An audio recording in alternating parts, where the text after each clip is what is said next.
After nearly 47 years, Ground Round owner Marcia Hayes is ready to retire and close the restaurant's doors for good. The St. Joseph staple has been bought by a new owner, and Hayes, while sad to close this chapter of her life, is ready to move on to the next endeavor, although she says hospitality will always be a part of who she is.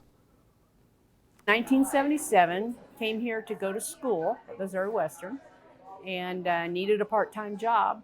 And I started as a hostess. I had never worked a restaurant.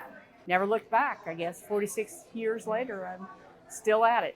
Hayes says this goodbye is bittersweet and that the Good Time meeting place has always been a major part of her family. I met my husband there. Both of my children were virtually almost water-breaking time to be born. I worked up till the end. It was my life. I was married to the restaurant before I was married to my husband, Craig. And I have pictures of my mom at the Ground Round pregnant with me. She had her baby shower for me there.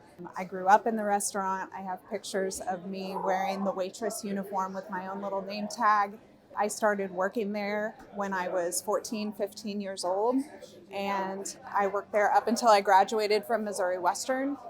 So Ground Round has literally been a part of my life as long as I can completely remember. Hayes says creating a family-friendly atmosphere has always been a part of who she is, and community members are glad to have been a part of that legacy. The environment is family-friendly.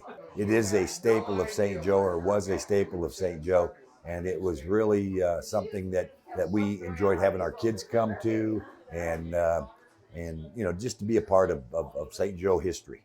After a long run, there are a multitude of reasons that went into Hayes' decision to cease operations. It's time.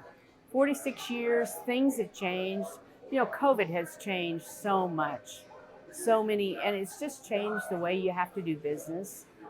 It's hard to get products sometimes, and it's just time. I'm ready. So what's next for Marcia? Get in the RV and travel the NASCAR circuit. Hayes' daughter, while sad to see the place she grew up in come to a close, is excited for what's in store for her mother. All good things must come to an end. We don't want it to end, but my mom deserves this retirement. She's worked here, you know, since she was in her 20s. And so I'm so glad to see her happy and to see the next part of her life, you know, evolve and shape. So. The building was confirmed to have been purchased by the owner of Boudreaux's, Deanna Marriott. According to Hayes, Marriott intends to rebrand and reopen the restaurant soon.